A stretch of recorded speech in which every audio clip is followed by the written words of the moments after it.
Hi hello ನಮಸ್ತೆ ಸ್ನೇಹಿತರೆ, ಎಲ್ಲರೂ ಹೇಗಿದ್ದೀರಾ? ಎಲ್ಲರೂ ಚೆನ್ನಾಗಿದ್ದೀರಾ ಅಂತ ಭಾವಿಸ್ತಾ ನಾನು ನಿಮ್ಮ ಮುಂದೆ ಇವತ್ತು ಶೇರ್ ಮಾಡ್ಕೊಳ್ತಿರೋಂಥ ವಿಷಯ ಏನು ಅಂದರೆ ನನ್ನ ಚೈಲ್ಡ್ಹುಡ್ದು.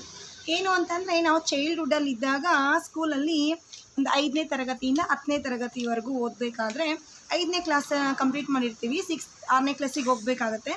ಆಗ 5ನೇ ತರಗತಿಯಲ್ಲಿ ಬರೆದು ಮುಗಿಸಿದಂತಹ ಬುಕ್ಸ್ ಇರುತ್ತಲ್ಲ, ಅದರಲ್ಲಿ ಖಾಲಿ ಶೀಟ್ಸ್ ಉಳಿದಿರುತ್ತೆ. 1, 2, ಕೆಲವೊಂದರಲ್ಲಿ 5, 6, 10 ಪೇಜು ಹೀಗೆಲ್ಲ ಉಳಿದಿರುತ್ತೆ. ಇದನ್ನೆಲ್ಲವನ್ನು ಕೂಡ ನಾವು ಕಟ್ ಮಾಡಿಕೊಂಡು ಶೇಖರಣೆ ಮಾಡಿಕೊಂಡು ಅದನ್ನು 2ರಿಂದ 3 ಭಾಗ, ಈಗ ಒಂದು ಪೇಜ್ ಇದೆ ಅಂತ ಅಂದರೆ ಅದನ್ನು 3 ಭಾಗ ಕಟ್ ಮಾಡಿಕೊಂಡು ಈ ಥರ ಬುಕ್ ಮಾಡ್ಕೋಬೇಕಾಗಿತ್ತು. ಹಿಂದೆ ಬರೆದಿದ್ರೂ ಪರವಾಗಿಲ್ಲ, ಮುಂದೆ ಖಾಲಿ ಇರಬೇಕಿತ್ತು. ಈ ಥರ ಕಾಣ್ತಿದೆ ಅನಿಸುತ್ತೆ ನಿಮಗೆ. ಈ ಥರ ಮುಂದೆ ನಮಗೆ ಈ ಥರದಲ್ಲಿ ಮುಂದೆ ಲೈನ್ಸ್ ಎಲ್ಲ ಕಾಣಬೇಕಾಗತ್ತೆ. ಈ ಥರ ಲೈನ್ಸ್ ಇರೋ ಹಾಗೆ ನಾವು ಮಾಡಿಕೊಂಡು ಈ ಕಡೆ ಪಿನ್ ಮಾಡಿಕೊಂಡು ಒಂದು ಪ್ಲಾಸ್ಟರ್ ಹಾಕ್ಕೊಂಡ್ರೆ ಒಂದು ಪುಟಾಣಿ ಬುಕ್ ರೆಡಿ ಆಗುತ್ತೆ. ಇಂಥ ಒಂದು ಬುಕ್ಕನ್ನ ನಾವು ಏನು ಮಾಡಬೇಕಿತ್ತು ಅಂದರೆ, ನಮಗೆ ನಮ್ಮ ಟೀಚರ್ಸ್ ಕೊಡ್ತಿದ್ದು ಪ್ರತಿದಿನವೂ ಕೂಡ ನಾವು ಒಂದು ಒಳ್ಳೆ ಕೆಲಸದ ಬಗ್ಗೆ, ಮೀನ್ಸ್ ನಾವು ಮನೆಯಲ್ಲಿ ಏನಾದರೂ ಅಮ್ಮಗೆ ಹೆಲ್ಪ್ ಮಾಡ್ಬೋದು, ನಾವು ಚಿಕ್ಕ ಮಕ್ಕಳಲ್ವ, ಆಗ ತಂದೆಗೆ ಏನಾದರೂ ಹೆಲ್ಪ್ ಮಾಡ್ಬೋದು, ತಾಯಿಗೆ ಏನಾದರೂ ಹೆಲ್ಪ್ ಮಾಡ್ಬೋದು, ಅಥವಾ ತಮ್ಮನಿಗೆ ಅಥವಾ ಅಣ್ಣನಿಗೆ ಏನಾದರೂ ಹೇಳ್ಕೊಟ್ಟಿದ್ದು, ಅಕ್ಕ ತಂಗಿಗೆ ಏನಾದರೂ ಬರೆಸಿದ್ದು, ಈ ಥರದ್ದು, ಅಥವಾ ಸ್ನೇಹಿತರಿಗೆ ಸಹಾಯ ಮಾಡಿದ್ದು. ನನ್ನ ಸ್ನೇಹಿತರ ಹತ್ರ ಒಂದು ಪೆನ್ಸಿಲ್ ಇರಲಿಲ್ಲ, ನಾನು ಅವ್ರಿಗೆ ಕೊಟ್ಟು ಹೆಲ್ಪ್ ಮಾಡಿದೆ.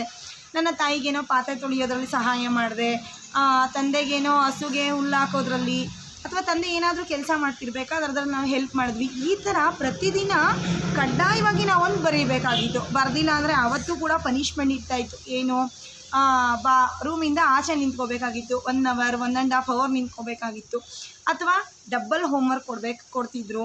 ಈ ಥರ ಸುಮಾರಷ್ಟು ರೀತಿಯಲ್ಲಿ ಪನಿಷ್ಮೆಂಟ್ ಕೊಡ್ತಾಯಿದ್ರು.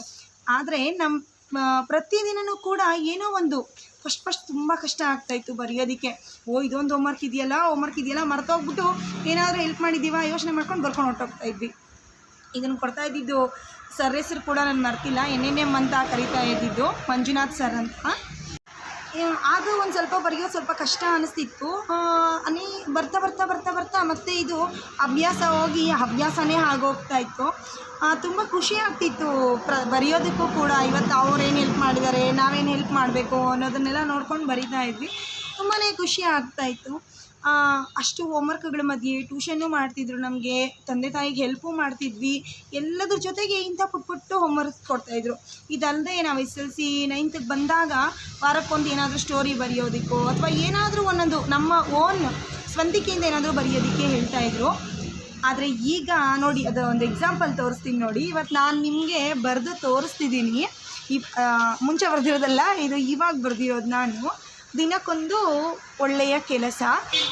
ಇಂದು ನಾನು ನನ್ನ ತಾಯಿಗೆ ಗಿಡಕ್ಕೆ ನೀರನ್ನು ಹಾಕುವ ಕೆಲಸದಲ್ಲಿ ಸಹಾಯ ಮಾಡಿದೆ. ಇಷ್ಟೇ, ಒಂದು 2ರಿಂದ 3 ಲೈನ್ ನಾವೇನು ಹೆಲ್ಪ್ ಮಾಡ್ತೀವೋ ಅದನ್ನು ಬರಿಬೇಕಾಗಿತ್ತು. ಆದರೆ ದುರಂತ ಏನು ಅಂದರೆ, ಇವಾಗಿನ ಮಕ್ಕಳಲ್ಲಿ ಹೋಮ್ವರ್ಕ್ಸು, ನೋಟ್ಸು, ಬರೆಯೋದು, ಓದೋದು, ಟೆಸ್ಟು, ಆ ಒಂದು ಟೆಸ್ಟ್ ಬರೀ, ನೆಕ್ಸ್ಟ್ ಎಕ್ಸಾಮಿಗೆ ಬರೀ, ನೆಕ್ಸ್ಟ್ ಇನ್ನೇನೋ ಪ್ರೋಗ್ರಾಮಿಗೆ ರೆಡಿ ಆಗು, ಇಂಥದ್ದೆಲ್ಲ ಮರ್ತೋಗಿದೆ ಅಂತ ನನಗನ್ನಿಸ್ತಾ ಇದೆ.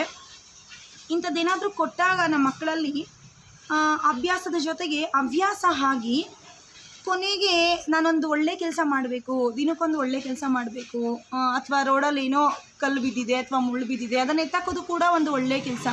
ಇಂಥ ಒಂದು ವಿಚಾರಗಳನ್ನ ನಮಗೆ ಗೊತ್ತಿಲ್ಲದೇ ನಾವು ಮಕ್ಕಳಿಗೆ ತಿಳಿ ಹೇಳಿದಾಗತ್ತೆ. ನಮ್ಮ ಟೀಚರ್ ಕೂಡ ಇದನ್ನು ಹೇಳ್ಕೊಟ್ಟಿದ್ದಕ್ಕೆ ಅವ್ರಿಗೊಂದು ನಿಜವಾಗ್ಲೂ ಥ್ಯಾಂಕ್ಸ್.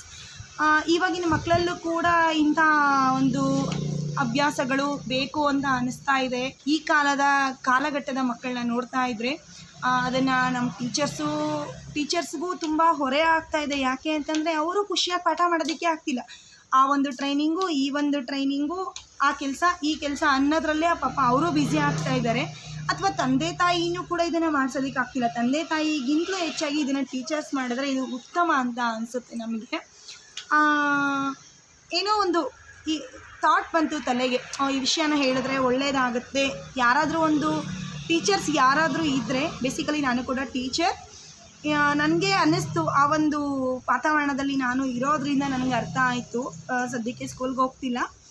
ಯಾರಾದರೂ ಈ ಒಂದು ರೀತಿನ, ಈ ದಿನಕ್ಕೊಂದು ಒಳ್ಳೆ ಕೆಲಸ ಅನ್ನೋ ಇದೇ ಥೀಮಲ್ಲ, ಬೇರೆ ಏನಾದ್ರು ಥೀಮ್ ಇಟ್ಕೊಂಡು ಮಕ್ಕಳಿಗೆ ಸೃಜನಾತ್ಮಕವಾಗಿ ಮತ್ತು ಸ್ವಂತಿಕೆಯಿಂದ ಕೆಲವೊಂದು ಅಭ್ಯಾಸಗಳನ್ನ ಅಭ್ಯಾಸ ಮಾಡೋ ನಿಟ್ಟಿನಲ್ಲಿ ಮುಂದೆ ಹೋಗ್ಬೋದು ಅಂತ ಅನ್ಕೋತೀನಿ. ಯಾರಿಗಾದರೂ ಈ ಒಂದು ವಿಷಯ ಇಷ್ಟ ಆದರೆ ಪ್ಲೀಸ್ ಲೈಕ್ ಮಾಡಿ, ದಯವಿಟ್ಟು ಶೇರ್ ಮಾಡಿ ಮತ್ತು ಸಬ್ಸ್ಕ್ರೈಬ್ ಮಾಡಿ. ಒಳ್ಳೆಯದು ಅಂತ ನನಗೆ ಅನ್ನಿಸ್ತಿದೆ. ಆವಾಗ ನಮ್ಮ ಟೀಚರ್ ಹೇಳ್ಕೊಟ್ಟಿದ್ದರಿಂದ ನಾವೇನಾದರೂ ಕಲ್ತ್ವಿ ಅಂತ ನನಗೆ ಇವತ್ತಿಗೂ ಕೂಡ ತುಂಬ ಫೀಲ್ ಇದೆ. ಅದು ಯಾರಾದರೂ ನೀವು ಕೂಡ ಇದನ್ನು ಮಾಡ್ತೀವಿ ಅನ್ನೋ ನಿಜವಾಗ್ಲೂ ಅದು ತುಂಬ ಸಂತೋಷವಾಗಿ ತುಂಬ ಖುಷಿಯಾಗುವಂತಹ ವಿಷಯ. ಪ್ಲೀಸ್ ಈ ಥರದ್ದು ಏನಾದರೂ ಒಂದು ವೀಕ್ಲಿ ಒನ್ಸು ಅಥವಾ 15 ಡೇಸ್ ಒನ್ಸು, ಮಂತ್ಲಿ ಒನ್ಸು ನಮ್ಮ ಮಕ್ಕಳಿಗೆ ಕೊಟ್ಟಾಗ ನಮ್ಮ ಮಕ್ಕಳು ಚುರುಕಾಗೋದ್ರ ಜೊತೆಗೆ ಸ್ವಂತಿಕೆಯಿಂದ ಏನಾದರೂ ಮಾಡೋದಕ್ಕೆ ಪ್ರಯತ್ನ ಪಡ್ತಾರೆ ಅಂತ ನನ್ನ ಒಪಿನಿಯನ್ನು. ಎಲ್ರಿಗೂ ಕೂಡ ಇಷ್ಟ ಆಗುತ್ತೆ ಅಂತ ಅಂದ್ಕೊಂಡಿದ್ದೀನಿ. ನನ್ನ ಚೈಲ್ಡ್ಹುಡ್ ಫ್ರೆಂಡ್ಸ್ ಯಾರಾದರೂ ಈ ಒಂದು ವಿಡಿಯೋನ ನೋಡ್ತಿದ್ರೆ ಪ್ಲೀಸ್ NNM ಸರ್ನ ನೆನೆಸ್ಕೊಳ್ಳಿ ಒಂದು ಸರಿ. ತುಂಬ ಖುಷಿಯಾಗುತ್ತೆ. ಅದು ಚೈಲ್ಡ್ಹುಡ್ ವಿಷಯಗಳೆಲ್ಲನೂ ಒಂಥರ ನೆನಪಾಗುತ್ತೆ.